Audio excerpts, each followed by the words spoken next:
Seatrade 2025. A pleasure being here. We are at the BVI booth, and it's good to be here. We have our honorable colleague. She will introduce herself in a little bit, but we also have our family over from the US Virgin Islands sitting in here with us this afternoon. So I'll let Honorable go ahead and introduce yourself. Well, good afternoon. It's afternoon here in Miami, South Beach. Luce Hodge-Smith, Honorable Luce Hodge-Smith, Junior Minister for Culture and Tourism.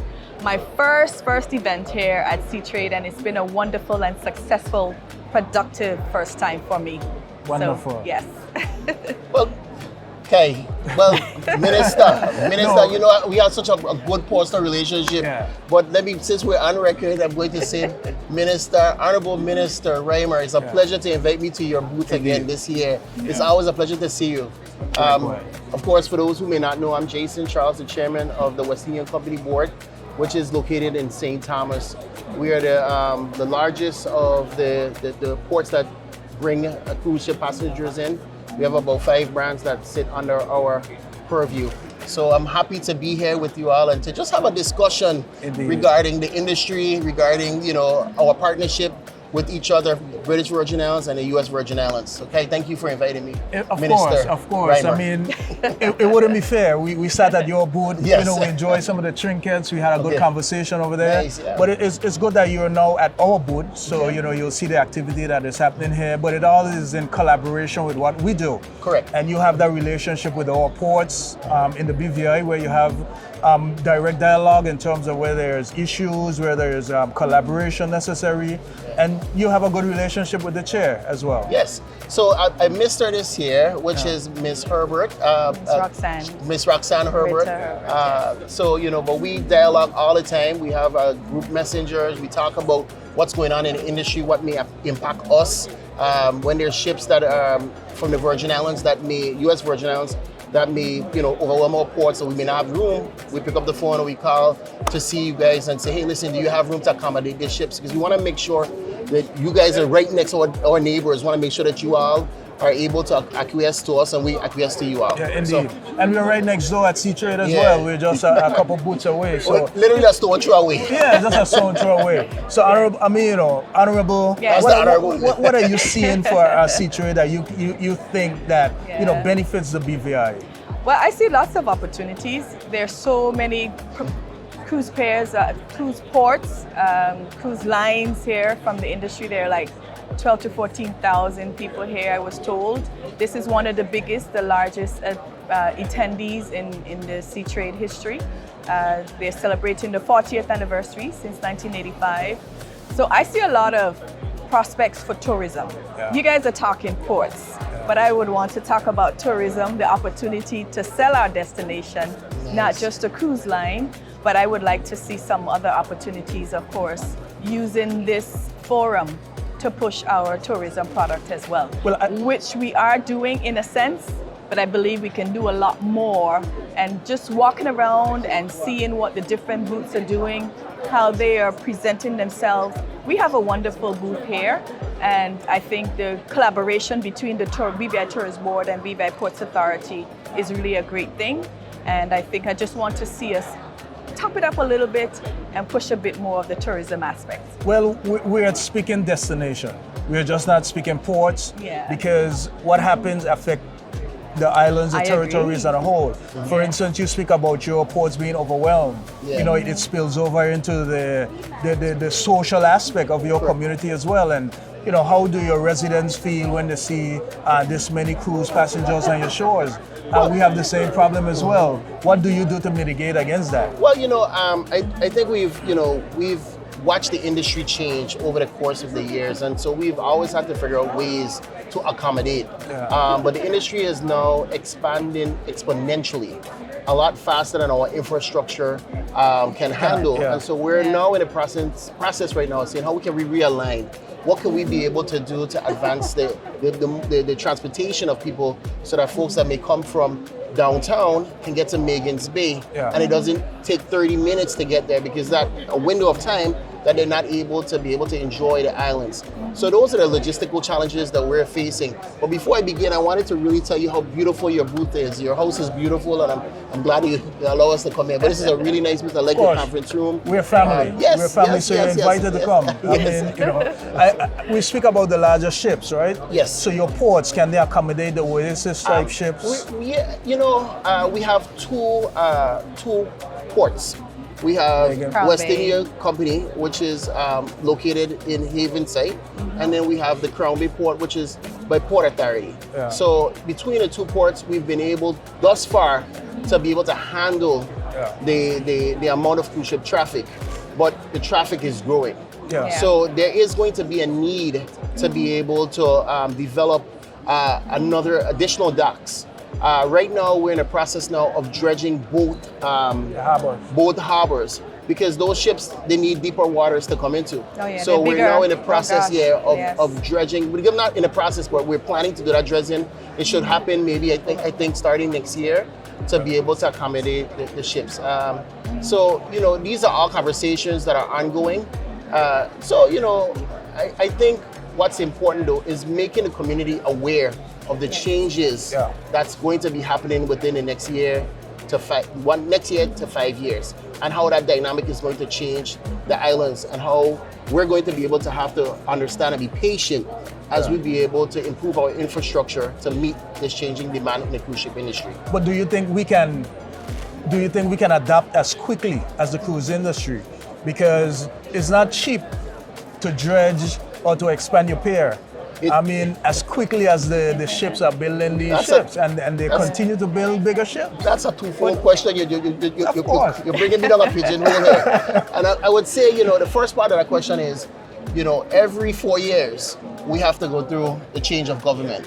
And so then there's new ideas. So if we put a plan in place today, the government may change, and then somebody else may come in with another plan.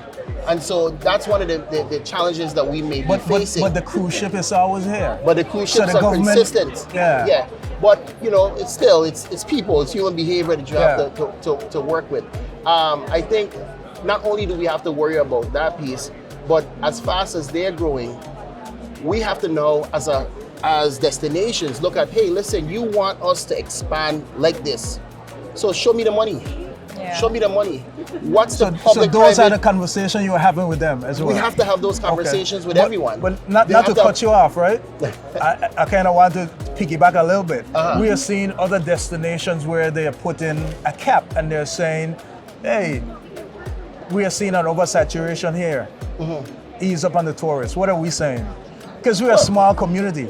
Well, I think it is a give and a take. Yeah. I think that we have to know when enough is enough. But what happens is, if your docks are only so big, you used to be able to account for 3, right? Now, you can only account for maybe 1.5. Yeah. So when you do the accumulative at the end of the year, your numbers are going to be lower. Because you can only really accommodate 1, even if it might be a large amount of people, but you still don't have as much traffic coming in. And I don't know how your business model is, but we make money per passenger. And that's important. That's important for us. One of the things I want to, they're telling us we only have a few minutes left, but I want to ask you, how are your citizens or residents responding to the environmental issues from the cruise ships in terms of the smoke and stuff? And it was good to learn that the ships are very conscientious as well, and they are working towards enhancing and kind of getting rid of all that emission and stuff like that with the new technology that they're using to not have the smoke coming out, and citizens being concerned that it's detrimental to their health. How are you dealing with it on your end? So there's 2 ways to answer that question. First is, because we're a U.S. port, we are subjected to EPA rules. So as such, we have a baseline, a framework that we have to follow, or they have to follow when they come into our port. That's one. The second piece of it is we have a very, very, I don't want to use the word restrictive, but very, very highly regulated planning and natural resources that really monitor how these ships and the consumptions and because when ships come, they want to be able to. They also want to get rid of their trash as well. So we have to look at all those environmental impacts in our community. So that area of getting our citizens to understand, how they're safe is an important campaign that we have to continue to have.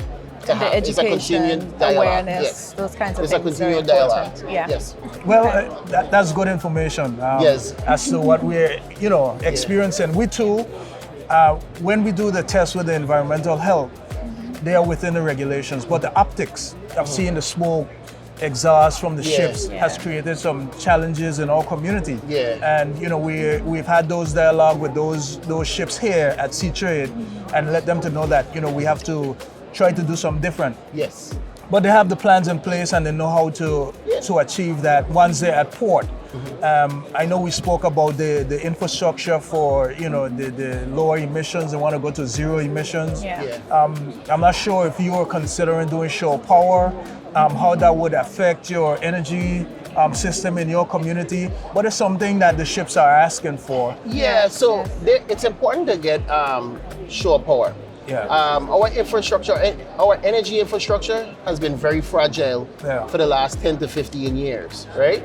However, one of the members of our board was the former CEO of our energy company, the Water and Power Authority. So he brings a unique perspective. Okay. And we're now working with we're in discussions. One of the discussions that we're having with the different lines is how do we be able to address that shore power? Yeah. And so we're looking more about public-private partnerships because you're not going to expect us to be able to do all these things and not be able to help us do all these things. So you're considering connecting to the grid, or you're trying to bring shore power that would be, alternative or renewable energy? I see you smiling. Yes, because I can't give you our internal plans. No problem. So I take it back. Don't take it back, but listen, we can have this conversation. Proprietary information, know how that go, it's a good exchange. It's a good exchange. We are the greater Virgin Islands, so we shouldn't be hiding stuff. But it's good to have this conversation. But you're also a competitor. Well, I am. We are brothers and sisters. Family. We still have destinations. We're not competing. Your market is a little different to my market. Yes, so you're right, because you can get more foreign ships that I can't get, you can get. So because you can get ships that come out of Barbados, the European passengers, by virtue of my immigration laws, I could only get ships that are that people U.S. passports. People that have U.S. passports that can come to our place. So it limits my ability to grow from that European passenger, whereas you have access to the market where I don't. Stop looking at the market that we have. At the same time, it does give you consequences, right? Unintended consequences, because you may have ships that come from Europe that may have different emission standards. Versus our standards have to be EPA regulated. So that's how it looks. My brother, again, it was good. Honorable Raymond, as always, a pleasure. I want to leave it there. You know Thank what I mean? you, Mr. James. Good to see you. It was good having a discussion with us today. And we welcome you to our booth anytime. Of course, man. It's a wonderful booth, man. You always have I love your conference room. I really enjoy coming over here. Appreciate it, man. And I'll come over and visit your Pier Park at some point. Most definitely. All right. Thank you. Thank you.